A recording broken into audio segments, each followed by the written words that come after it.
Ya kalau kita mau mau peran ayah nih, Bang, ya, peran ayah. Kalau kita di zaman pandemi ini kalau kita mau mau berkutat di persoalan musibahnya nggak akan selesai-selesai, Bang, gitu. Yang pertama korban itu anak-anak yang jelas gitu. Kalau ayahnya berprinsip ini kan masalah gitu. Ini uang lagi nggak ada, pekerjaan lagi nggak ada, terus kemudian ribet banget 24 jam di rumah gitu. Kita kan nggak akan berkutat di situ terus gitu. Tapi satu hal yang harus kita pegang itu bahwa time flies gitu loh, Bang. Waktu berjalan terus dan perkembangan anak berjalan terus gitu loh, Bang.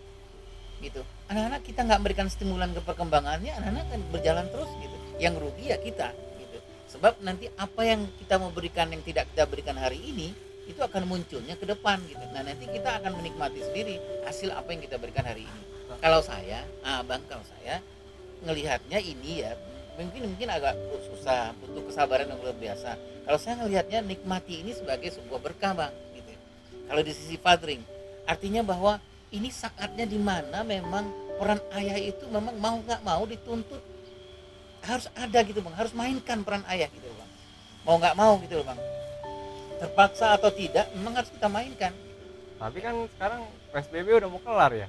Nah, Iya, kondisinya ayah ini udah mulai masuk kerja, tapi anaknya masih sekolah. Dia masih iya. di rumah. Berarti kan momen ini udah mau hilang nih. Iya, iya saya Bang. Tapi mungkin momen yang kemarin 24 jam itu mungkin udah enggak, Bang. Udah enggak ada lagi gitu, Bang, ya. Tapi menurut saya, pelajaran buat kita.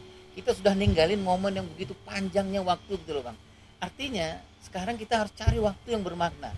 Mungkin Bapak sudah bekerja, Ibu sudah bekerja gitu. Tapi menurut saya harus ada sekarang waktu yang bermakna buat anak-anak gitu yang tetaplah hadir empat peran ayah tadi itu, Bang. Gitu. Nanti misalnya ayah bekerja, anak masih tetap di rumah, telepon harus telepon yang bermakna gitu, Bang. Telepon yang anak-anak merasakan bahwa meskipun secara fisik ayahnya nggak hadir, tetapi secara psikologis ayahnya tetap hadir. Artinya gini, Bang, sudahlah lewat lah yang kemarin-kemarin mungkin kita merasa bahwa kita terlalu sibuk untuk mengurus persoalan musibahnya, tapi kita nggak mengambil hikmahnya gitu, Bang. Nah, sekarang tadi Abang bilang bahwa bagaimana dengan udah lewat waktu pandemi udah lewat gitu. New normal sekarang, bapaknya sudah bekerja, sudah pulang malam lagi gitu, menurut saya is oke, nggak apa-apa gitu. Tetapi menurut saya jangan sampai kehilangan lagi waktu ini gitu loh, Bang. Banyak, Bang, waktu musuh nelpon, jangan nelpon seperti yang sudah-sudah, Bang, gitu. Ini new normal, caranya nelpon harus bermakna gitu. Jadi cuman jangan nelpon gimana, ade udah makan belum, udah nggak lagi. Itu zaman dulu, Bang. Sekarang new normal adalah zaman dimana kita berpikir bahwa nggak hadir secara fisik, oke, tapi karena nelpon itu hadir secara psikologis. Artinya, Bang, kita harus hadir, Bang, salah satu peran hadir gitu. Dan kita harus tahu nih umur berapa nih anak kita gitu loh, Bang. Ini anak remaja gitu loh, Bang, umur-umur SMP gitu loh, Bang, ya, SMP. Terus kita nanya, halo Bang, ya assalamualaikum, gimana abang udah makan? Anak umur segitu nanya makan kan. Nah itu menurut menurut saya lah, Bang, Tapi kan selama ini ya hmm, waktunya bermakna nih. iya, Menurut para orang tua ya. iya, iya, Kalau udah iya, deket sama anak, iya, biasanya jauh. betul. Emang itu kurang ya? Iya, jadi, Bang, gini, Bang, kadang-kadang kita merasa bahwa dekat itu dekat hanya secara fisik, Bang. Menurut kita ya, Bang, dekat secara fisik. Tapi menurut anak-anak dia nggak merasakan kehadiran secara psikologis. Secara psikologis ya, Bang, ya. Kita mungkin dekat dengan anak-anak, gitu loh, Bang. Dengan anak kita umur 4 tahun, dengan anak kita umur 10 tahun mungkin dekat setiap hari, Bang, 24 jam. Tapi anak-anak kok nggak ngerasain gitu. Kenapa? Karena kita nggak memberikan apa yang dia mau gitu loh, Bang. Misalnya ngomong dengan tadi saya sebutkan, ngomong dengan anak umur remaja mungkin berbeda caranya ngomong dengan anak-anak umur 7 tahun gitu loh, 7 tahun.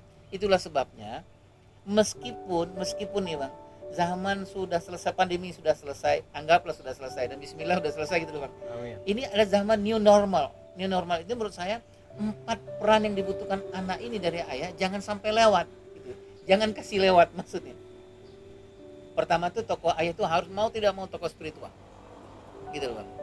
Tapi ya misalnya dari kantor nih, Bang, kalau mau nanyakan juga sholat jangan nanyakan seperti yang dulu, Bang. Assalamualaikum, waalaikumsalam, Bang udah sholat belum? Jangan nanyain sholat, udah sholat gitu.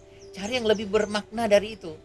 Cari lima seperti itu. Misalnya gini loh, Bang, gitu, gitu. Maafin ayah ya nak, ayah belum belum bisa jadi imam nih, kayak seperti yang dulu, seperti yang kemarin-kemarin gitu. Jadi nggak lagi nanyain sholat gitu loh, Bang. Pertanyaan nggak seperti sholat gitu. Itu anak-anak merasakan kehadiran ayahnya itu sebagai tokoh spiritual gitu.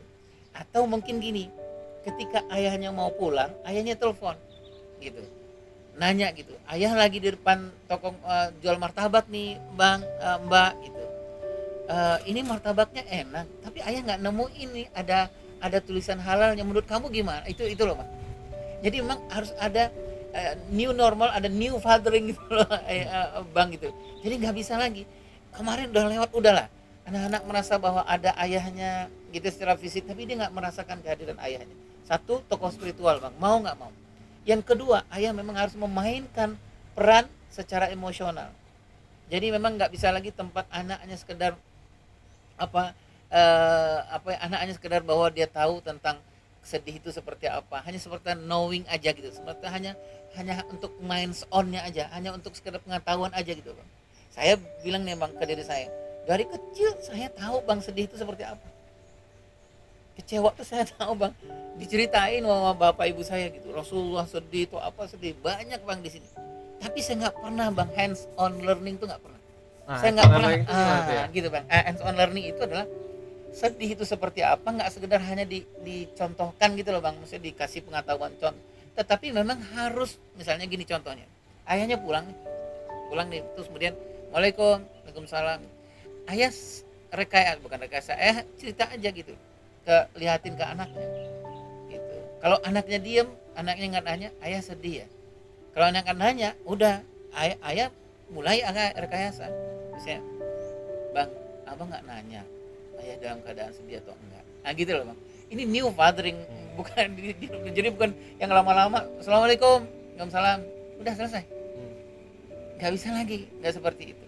Nah ketika anaknya nanya misalnya ayah sedih ya, it's a chance, ini kesempatan banget nih untuk kita hadir secara emosional gitu ya.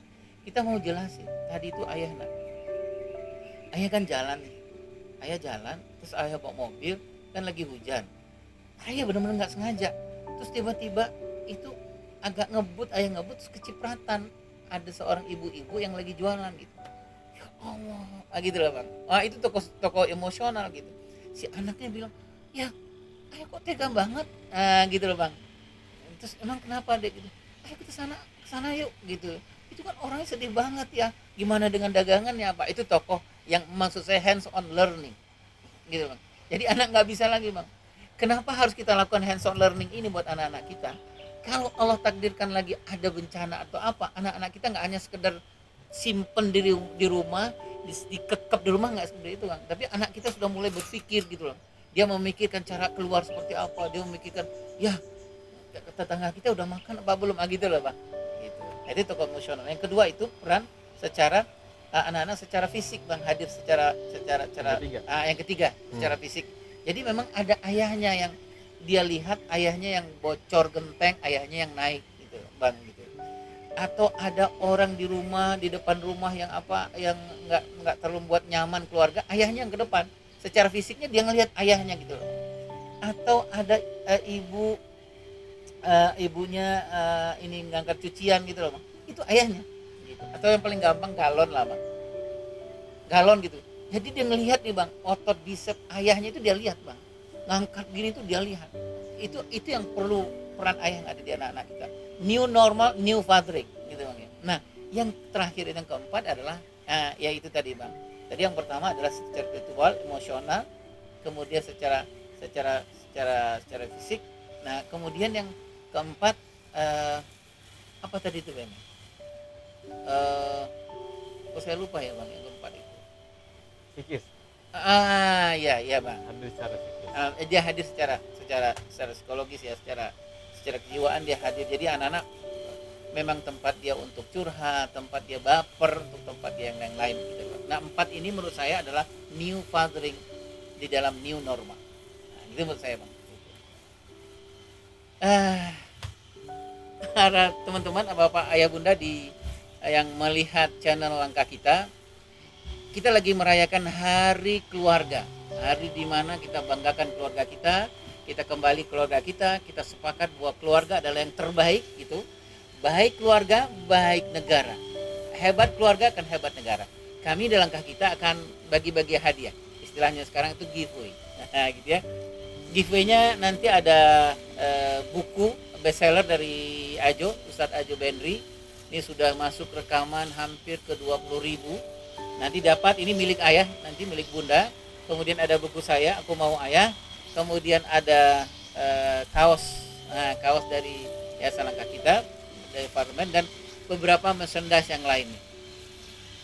Apa syaratnya? Satu syaratnya kirim foto yang itu ya, Sama keluarga. bersama keluarga. Kirim foto bersama keluarga yang unik, yang aneh, yang asik, yang monumental. Ya, berapa banyak Ayah Irwan? Sebanyak-banyaknya. Semakin banyak mengirim foto-foto, mungkin juga kemungkinan mendapatkan giveaway yang banyak. Kami di Langkah Kita ya, kami tunggu foto-foto ayah dan bunda semua, foto-foto monumental dari keluarga. Insya Allah, makasih banyak. Assalamualaikum warahmatullahi wabarakatuh.